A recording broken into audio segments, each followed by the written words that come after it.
Good morning class 7th। आज हम Hindi reader का पार्ट 2 नींद का गणित पढ़ेंगे। मैं पढ़ूंगी, मैं रीड करूंगी और आप ध्यान से सुनेंगे। तो सुने। बुद्ध का एक शिष्य था श्रोण। वह जब राजकुमार था तो उसके जीवन में अन्य राजकुमारों की भांति ही विलासतापूर्ण था, किंतु जब बाद में कुछ ऐसी प्रेरणा उमड़ी कि सारी सुविधा सामग्री को लात मारकर वह तथागत की शरण में आ गया। आते ही कठिन तपश्चर्या आरंभ कर दी। ठाट बाट से पले युवक द्वारा इतना कठिन तप संघ के वरिष्ठ स्थिवर भौचक्के रह गए। धीरे धीरे बात भगवान बुद्ध के कानों तक पहुंची। उन्होंने शिष्य को बुलाया और पूछा, श्रोण, तुम्हारी वीणा वादन की चर्चा बहुत सुनी है। शायद बहुत अच्छी वीणा बजाते होंगे, किंतु यह तो बताओ कि यदि उसके तार ढीले हो तो क्या वह स्वर लहरी उभर सकेगी जो मनुष्य को मोह लेती है। अस्वीकृति में शिष्य का सिर हिल गया और अधिक कसे हो तो उत्तर में पुनः नकारात्मक का पुट था। तब तथागत का समाधान कारक उत्तर निश्चित हुआ, जीवन में भी ऐसी ही रीति नीति अपनाओ, अति का अतिक्रमण न कर मध्य मार्ग का चयन करो, वही श्रेष्ठ व हानि रहित है। नींद के संबंध में अनुसंधान करने वाले वैज्ञानिकों ने भी अब यही तथ्य ढूंढा है कि इस विषय के मध्य मार्ग ही उचित और निरापद है। सर्वविदित है कि यदि किसी व्यक्ति को निद्रा से वंचित कर दिया जाए तो उसकी दशा पागलों जैसी हो जाती है। वही यह भी विचारणीय तथ्य है कि आवश्यकता से अधिक सोने वालों में अनेक शारीरिक अनियमितताओं के अतिरिक्त मानसिक गड़बड़ियां भी उत्पन्न हो सकती हैं। इस विषय पर शोध करने वाले ऑस्ट्रिया के मनःशास्त्री ऑस्टिन फ्रॉस्ट एवं सहयोगियों का कथन है कि जो व्यक्ति लंबे समय तक सोता रहता है उसमें पाचन वृक्क संबंधी विकृतियों के अतिरिक्त अंतःस्रावी ग्रंथियों के रस द्वारों पर भी प्रतिकूल प्रभाव पड़ता है। ज्ञातव्य है कि शरीर एवं मन संस्था संबंधी महत्वपूर्ण क्रियाओं पर नियंत्रण हार्मोन्स ही करते हैं, अतः उनके संतुलन में किसी प्रकार का व्यतिरेक अगणित तरह की शिकायतें पैदा कर सकता है। अध्ययन दल का कहना है कि एक युवक के लिए 6-7 घंटे की रात्रि नींद पर्याप्त है। इसने से शरीर की उस खुराक की पूर्ति हो सकती है जो उसके लिए अभिष्ट है, आवश्यक है। उसके अनुसार इससे अधिक सोना एक प्रकार से अपने लिए व्याधियों को न्योता देना है। वे एक अत्यंत चौंकाने वाले तथ्य का प्रतिपादन करते हुए कहते हैं कि केवल बैठकर समय बिताने वालों व कार्यालयों में काम करने वालों को तो इस क्षेत्र में अत्यंत सावधानी बरतनी चाहिए कि नींद उतनी ही ली जाए जितने से काम चल जाए। अधिक निद्रा लेने से शरीर और मस्तिष्क को अधिक आराम मिलता है और इस प्रकार का भ्रम पालने वालों को यह जान लेना चाहिए कि इससे उल्टे जटिलताएं पनपती और अस्वस्थता बढ़ती। जंतुओं पर किए गए अध्ययन के आधार पर ऑस्टिन कहते हैं कि लंबी निद्रा के दौरान अंतरंगों एवं रस स्रावी ग्रंथियों की सक्रियता प्रभावित होने लगती है और जब यह क्रिया दैनिक चर्या में सम्मिलित हो जाती है तो उनकी क्रियाशीलता अत्यंत न्यून हो जाती है। इसका स्पष्ट प्रभाव धीरे धीरे शरीर एवं मन संस्था पर पड़ने लगता है, जो व्यक्ति को तन और मन से बीमार कर देता है।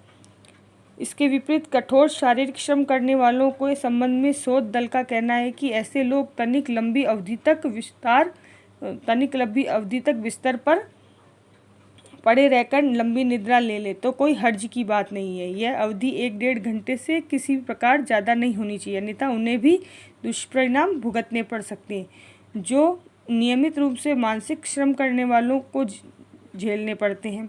इसका संभावित कारण बताते हुए दल का कहना है कि शारीरिक श्रम करने वालों के लिए नींद थोड़ी लंबी अवधि के लिए भी निरापद होती है, क्योंकि उनके कष्ट साध्य श्रम से शरीर के अंतरंगों एवं बहिरंगों का नियमित व्यायाम लंबे समय तक ज्ञात रहता है, परंतु विश्राम थोड़ा लंबा हो जाए तो भी इसका प्रतिकूल परिणाम सामने नहीं आता, जबकि ऑफिस ड्यूटी करने वाले इसका सर्वथा अभाव रहता है, इसलिए जटिलताएं उनमें जल्दी जन्म लेने लगती। नींद अपनी आवश्यक मात्रा आरंभिक 2-3 घंटों के भीतर ही ले लेती है। विशेष परिस्थितियों में तो 5-10 मिनट के भीतर भी उसकी आवश्यकता की पूर्ति की जा सकती है, परंतु लंबे समय तक इस ढर्रे को नहीं चलाया जा सकता।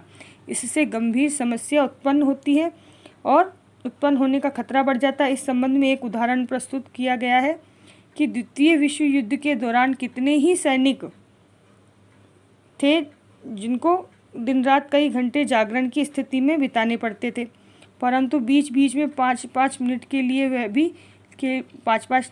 यदि वह भी उन्हें रेस स्लिप मिल जाती थी तो उनकी बेचैनी समाप्त हो जाती थी। रेस स्लिप का आप मतलब यहाँ पे अगर हम बोलचाल की भाषा में बोले तो झपकी कह सकते है ना, 5-10 मिनट की झपकी। तो वो झपकी मिल जाती थी तो उनमें वापस क्या ऊर्जा का संचार हो जाता था और उनकी बेचैनी समाप्त हो जाती। वे ताजगी का अनुभव करते हुए प्रतीत होते। इससे स्पष्ट है कि रेस स्लीप से नींद की अधिकांश खुराक पूरी हो जाती। अनुसंधान के दौरान इसी तथ्य की पुष्टि मनोवैज्ञानिकों ने भी की है।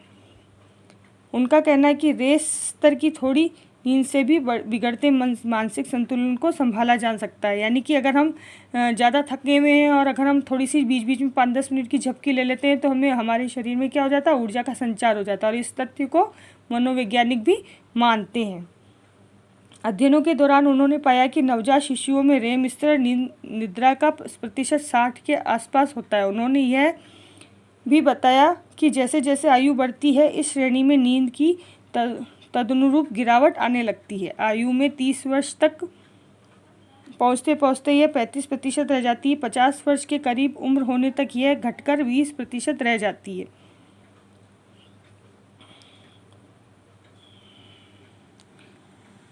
आगे की आयु में रेम तेजी से घटता है। 60 वर्ष के लोग 10-15% रेम नींद लेते हैं। शोधकर्ताओं का कहना है कि रेम यदि 5% से भी कम रह जाए तो बुढ़ापे से संबंधित मन कामिक अनेक उलझनें पैदा होने लगती हैं। किंतु यह तो बुढ़ापे की बात है। जो स्वाभाविक अनेक उलझनें पैदा होने लगती हैं, अस्वाभाविक तो तब पैदा होती जब युवा लोग भी बिस्तर पर पड़े पड़े अधिक नींद लेने और आराम फरमाने के फेर में अपना स्वास्थ्य गंवा देखे जाते हैं। यानी कि बहुत से लोग होते हैं ना ऐसे कि जो पड़े ही रहते हैं, सोते ही रहते हैं। इसलिए अति को वर्जनाओं में गिना गया और उससे बचने की सलाह दी गई है। भोजन नहीं के बराबर लेना और ज़रूरत से ज़्यादा दोनों ही आदतें खराब है और सीमा का अतिक्रमण करती है। फलतः ऐसे लोगों को हानि भी कम नहीं उठानी पड़ती। अब यह बात वैज्ञानिकों ने नींद से संबंध में सिद्ध करके उस उक्ति को सही साबित करने का प्रयास किया है, जिसमें कहा गया है कि अति सर्वत्र वर्जयते, यानी कि अति हर चीज़ की बुरी है। तो मैं आशा करती हूँ कि आपको ये पाठ समझ में आ गया होगा। अब हम इसके प्रश्न उत्तर देखेंगे। प्रश्न उत्तर से पहले मैं आपको विलोम शब्दार्थ बता देती हूँ। तो शब्दार्थ देखेंगे। विलासतापूर्ण मतलब होता है आमोद प्रमोद से युक्त। सुविधा सामग्री यानी सभी प्राप्त वस्तुएं जिसमें विलास भोग रहा था। तथागत यानी भगवान। दिनचर्या तपश्चर्या यानी तप की क्रिया। स्थीवर यानी बौद्ध भिक्षुक। भौचक्य यानी आश्चर्यचकित। अस्वीकृति यानी अस्वीकृत यानी मना। समाधान कारक यानी समाधान खोजने वाला। निश्चित यानी बाहर आया। मध्य मार्ग यानी न कठोर न सरल। निरापद यानी अविवादित। सर्वविदित यानी सबको पता। प्रतिकूल यानी विपरीत। व्यतिरेक यानी अतिक्रमण। अगणित यानी अनेक प्रकार की। अभिष्ट यानी आवश्यक। व्याधियों यानी बीमारियों। और न्योता यानी बुलावा। अंतरंगों यानी भीतरी अंग। न्यून यानी कम। रेम स्लिप यानी निद्रा की सामान्य अवस्था।